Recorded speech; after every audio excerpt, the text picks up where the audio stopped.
walking through the church yesterday near the end of that big birthday celebration, and was just overwhelmed with a sense of God's presence in the building, and came in the sanctuary and just felt it in here, and just basically felt it most of the night, just God's overwhelming presence. And I thought, we're going to have a good day tomorrow. And I believe God's with us, and just having that. I mentioned last week that I'm going to be speaking about landmines to our faith for the next few weeks. Today I'm thinking about not missing God's grace. A lot of ways that can happen. I've shared this story before. Let me share it with you again. When I was managing the Nazarene campgrounds up in Michigan, we had a large ladies retreat in one weekend. Now, it doesn't mean it was large ladies. It means it was a lot of them. And it was such a big retreat that we ended up having to use the tabernacle. It's mean we needed someone to run the sound and all that stuff, and I ended up taking care of all that. And it also meant on Sunday morning I needed to stay back to take care of all their issues and not go to church with my family that day. And I very well remember the speaker getting up on that Sunday morning and saying, I'm going to speak to you about a subject that your husbands need as well. But as this is a ladies' retreat, I have titled this message, How Not to Be a Crabby Old Woman. Now, I got to tell you, that really got my attention. When she said, not being a crabby old woman, that got my attention. But then I remembered that she said, this is for your husbands as well. And so I started listening. I don't remember much of what that lady said that day, but I do remember it was a powerful message on keeping our spirits intact with God's Spirit. If I heard nothing else that day, that's what I heard, and it has stuck with me all these years, keeping our spirit intact with God's Spirit. Hebrews 12:15 puts it rather nicely. See to it that no one misses the grace of God, and that no bitter root grows up to cause trouble and defile many. See to it that no one misses the grace of God. And then that other part, that no bitter root grows up to cause trouble and defile many. We have a real problem here at church. Weeds. They just kind of grow up all around the building. No matter what we do, the weeds are there. Now, you may have noticed a bunch of dead weeds along the different areas of the parking lot, because a few weeks ago I took almost a whole gallon of weed killer and just sprayed it on all those weeds. But before we did that, we had the Preaching and Music Ambassadors retreat here, and one of the things they did that day was go around and pull weeds out of all the flower beds and every place. Now, I've noticed a few of those weeds have come back, but by and large, they're gone. They haven't even tried growing back, and when I sprayed the spray all over the rocks and everything out there, they just weren't there to come back, because you know why? They got them out by the roots. I watched them that day. There were some they were nasty, big, huge, long roots on them. You see, it had rained a little bit, and the ground was kind of moist and tender, and so as they pulled those out, the root came with them, and the weed hasn't come back. Now, there's some kind of an ivy that grows right out in front of the church here, and they had all that completely clean. But if you've been out in front here lately, you'll notice they're coming back again, and they're encroaching in the bushes and everything, and no matter what we do, they seem to come back bigger and uglier than ever. Don't allow a bitter root to grow up and cause trouble and defile many. I think about those weeds. I think of the pliable wet ground and how they come out easy, and when they come out by the roots, they don't come back. But I also think about that root of bitterness that can come up in our life. And if we don't do something and don't get out of it and don't take care of it and get it out of our life, that can come back on us later in years even and get into our lives and start making us bitter because of something that maybe happened 30 or 40 or 50 years ago, or maybe just 4 or 5 years ago. Because it's there in our mind somewhere. I knew a pastor some years ago. He had been very successful. He had pastored some large churches. He wanted to be a district superintendent. I have no idea why anybody would want to be a district superintendent. I'm going with RDS tonight. I'm on that district church properties board, and I'm going with him tonight to help take care of a church properties issue somewhere. He called and asked me if I could come with him because it's the committee that I'm in charge of on that board. And I said, really? And he's sharing this whole problem, and I'm thinking, I wouldn't want to be a DS. No way. Anyhow, this guy wanted to be a district superintendent. He campaigned for it. He tried to get people to vote for him. And he didn't get elected. He ended up resigning his church and moving back where they were from and running a business that he had owned for a while years back and going back in that business with his son. And very successful, but he was very bitter about what had happened. He just couldn't let it go, and it nearly destroyed his life. There was a lady that I knew some years ago, and I'll just tell you what I have in my notes. She was an old bat, always picking a fight with somebody. She lived on the campgrounds up there in Michigan and tried to pick a fight with me as the campgrounds manager, and tried to pick a fight with some of the camp board members. Found out that the place where she had lived before, she was picking fights with the township manager, with the township board.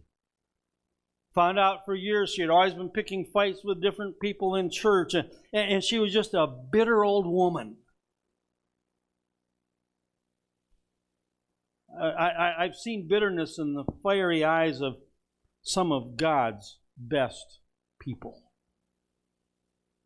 They get crabby. They get embittered with life. They get not happy. And so I read this verse, and it says, don't let the bitter root grow up and cause trouble and defile many. But I see those things that are just ahead of it. See that no one misses the grace of God. And so what I'm seeing in my mind is, if things get into my life and they start bothering me and I can't let them go, I'm going to miss God's grace. But then it goes on, if I allow bitterness to come in and I start transferring that bitterness to other people and start treating other people poorly, I may cause them to miss grace. Because if I'm the only example that they have of Christianity, that's not putting out a very good example. And then the other side of that thing is, if I'm not extending God's grace to other people, why should God extend His grace to me? See that no one misses God's grace, and that no root of bitterness creeps into my life and destroys me. Here's one of the things that I've noticed is all of a sudden you'll be going along just doing something, and all of a sudden Satan will remind you of something that happened years ago. And you'll start thinking, if only. I'll tell you what, if those thoughts come into your mind, you just need to start counting your present blessings and reminding yourself of what God has done, so that root of bitterness so that root of bitterness does not get into your life and destroy you, and as a result, destroy others. That root of bitterness gets in my life, and then it spreads out to others because I'm not happy. Jesse, did you read those verses in Ephesians 4? I know you read the ones in Hebrews. Okay, I thought you did. Where was my mind? Ephesians 4 mentions some very very specific things. Getting rid of rage. Whew. I'm thinking about rage. I've got a note here that rage equals clamor. It equals a loud noise.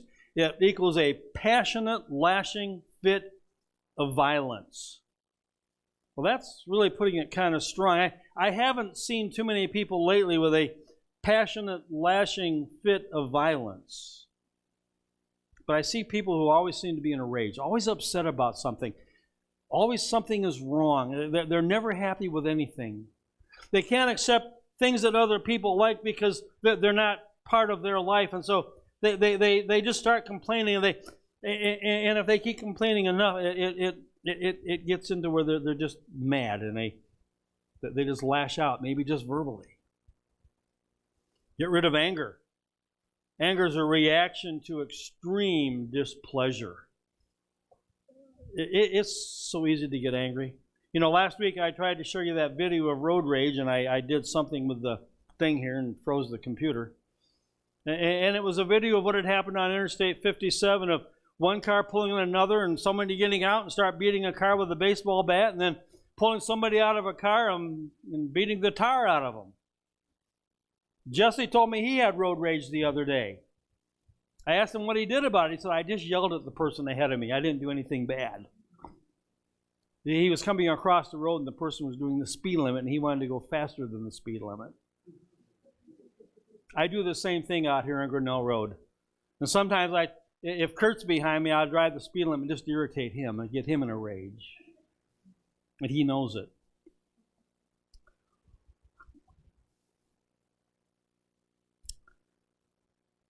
If things don't go our way, we just have this tendency to act like a 5-year-old.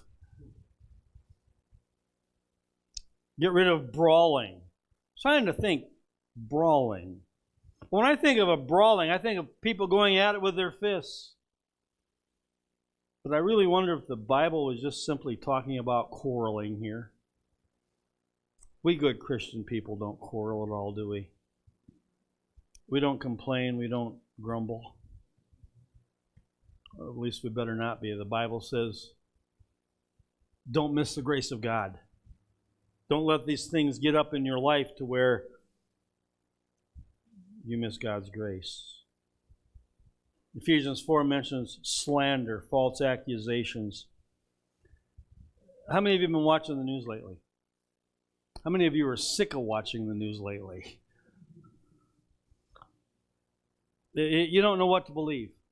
Who's telling the truth? Who's not? Who's trying to do something? Who's spreading false accusations? It's horrible. Malice. Intent to cause harm without legal justification. It's not a very pretty picture. There was a program on a few years ago, I think it might still be on, called Snapped. It's on one of those off channels. I've never watched, I think I did turn it on one day for maybe about 5 minutes. And the whole thing is that the chains on my mood swing just snap. Run! And the stories of how people did horrible things because they just had enough. Most of what you and I see is just usually people lashing out against each other. And the reason is the root of bitterness caused by sin that stirs up trouble. Just that plain and simple. That stirs up trouble. There's 3 things about bitterness. They destroy God's grace. I already said it. If I withhold God's grace to others, why should God bless me with His grace? I've thought long and hard about that. How do I treat that waitress in the restaurant who may be having a really, really tough day? Maybe she didn't get my food to me as quick as possible, and so because she's the representative of that restaurant to me, I maybe make a comment to her about it. And it's not her fault. It's something happened in the kitchen. How do I relate to that attendant in the gas station when I have to go in to get a receipt because the machine won't spit it out to me when I use my card at the pump? Do I go in complaining and grumbling because, man, I had to come in here to get a receipt. What's wrong with you people? Or do I just say, could I have a receipt for pump number 5, please? It must be out of paper.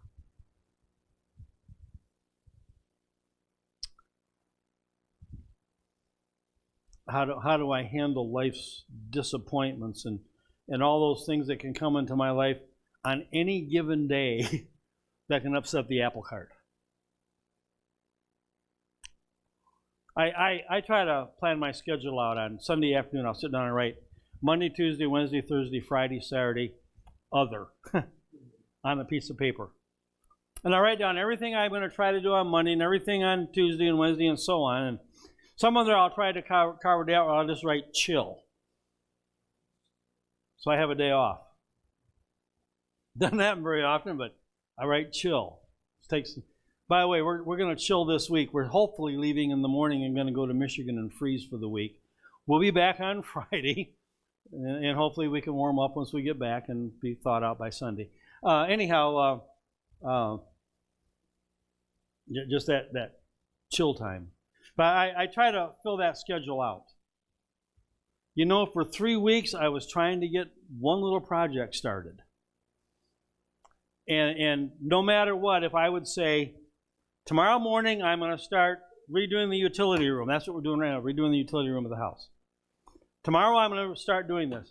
It seemed like every time I said that, something came up and I couldn't get to it. And I was starting to get really aggravated and frustrated. And finally, one day I said, I'm not doing anything else today except working in that utility room.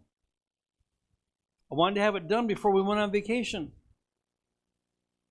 I was almost feeling angry about it, almost just getting aggravated because I couldn't get to the utility room. So I finally said, I'm not going to talk about it anymore. I'm just one day going to get up and start working on it. Nothing's going to happen to stop me. It's going to be done before we go on vacation. My new plan is to have it done by the end of October. It started. The real heavy part's done. It started, but that's my plan now. You see, on any given day of the week, I have my schedule set up, and it could be an emergency phone call. It could be something else come up that just needs attention, and I don't get to everything. You know, this week was the first week in weeks that I got everything done on the list except one thing. You know what it was? Basketball hoop. We didn't get the basketball hoop up out here. And you know why? Because it rained on Friday. And Jesse and Corey refused to go out and work in the rain. And so did I. You see, I take any number of things that could happen in my life, and I could allow those to destroy me. I could allow those to start making me bitter and angry because I didn't get a project done, because this didn't go my way or that didn't go my way. But what I need to stop and do is remember God's grace is greater than anything else. What I need to do is stop and count my blessings and remind myself of every good thing that God has done, and not allow a root of bitterness to get in there that can then start growing up and defile other things. You see, if something is defiled, it's not good for use. It's no longer pure. It's no longer fresh. It's no longer fit for the purpose I need it for. And if something is defiled, it spreads over into the lives of others around us. I've been thinking about things that were defiled. I love cheese. Oh man, the more expensive the cheese, the better it is. We've found a couple places where you can go get some really good cheese. One of those is what's that place over there, Fair Oaks? Over in Indiana. We bought some cheese there back in July, August, somewhere in there, and some of it's not unwrapped, it's still in the original package. And it's pure and fresh and just waiting. I may have to go home this afternoon and cut that up and start eating on it. But I opened some here probably 5 weeks ago or so, and I put it in a sealed container, not Tupperware, something that's supposed to seal better than Tupperware. And I went to get a piece out the other day. I don't like green cheese. And I thought, well, part of this is still in the wrapper in there. And so I threw away the green part and I opened up the rest of it.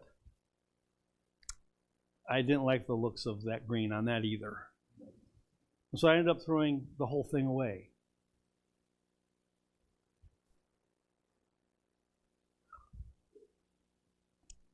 One little thing gets defiled, it can spread to the others. They're no longer pure, they're no longer holy, they're no longer good for anybody's use. I need to remember that in my life. I can overcome bitterness through the power of God. Bitterness comes from a seed. I need to destroy the seed. How do I destroy the seed? Depend on God every day of the week to keep me pure and holy and keep my thoughts looking to Him and allow me to count the blessings that are in my life.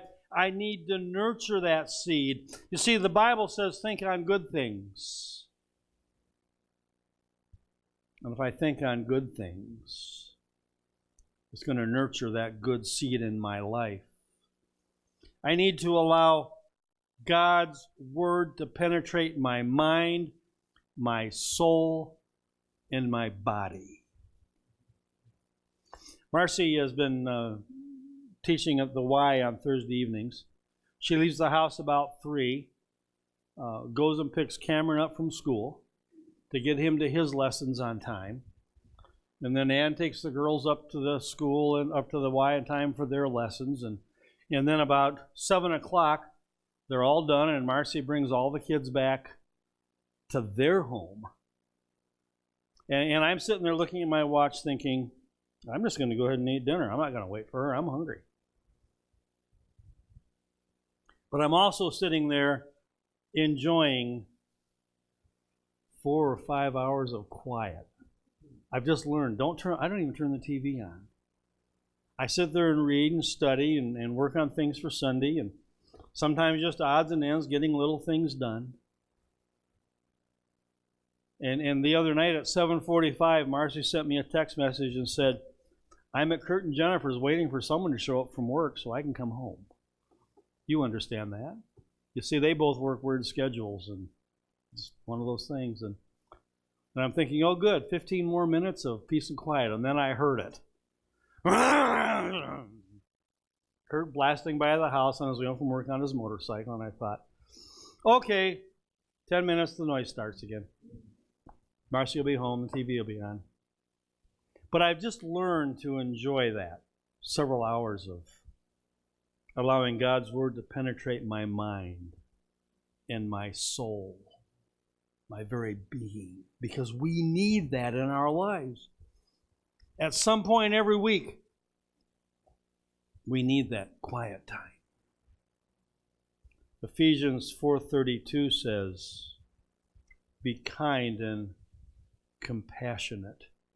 Forgive as God forgave you. Well, how did God forgive me? He forgave me and threw the key away. Put all my sins in a vault. Locked it up. And threw it away. Forgot about it. Well, if I could do that for all the things that the turkeys have done to me down through the years, think about that. If we could just forget everything that anybody has done to injure us down through the years, that would be forgiving as God forgave us. Hebrews 12:14 says, live at peace with everybody.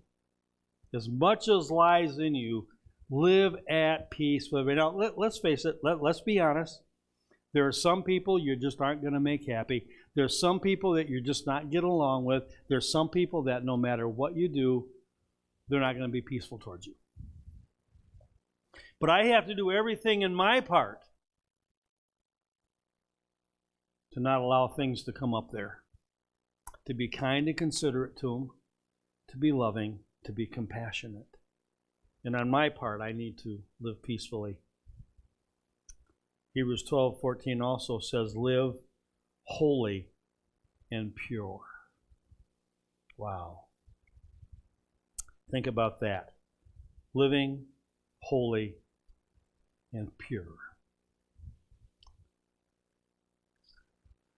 That tells me I just need to allow God's grace to just flood my soul, flood my being, and remind me every day to be loving and kind towards others, so that I don't miss God's grace, and so that nobody else does either. The bad part of it is that any given day something can come up and just knock me upside the head and become a landmine to my faith and have the possibility of blowing it up. Hebrews 12, I think it's about verse 22. You have come to Mount Zion, to the heavenly Jerusalem, the city of the living God. You have come up to thousands upon thousands of angels in joyful assembly. To the church of the firstborn, whose names are written in heaven. You have come to God, the judge of all men, the spirits of righteous men make perfect. To Jesus, the mediator of a new covenant,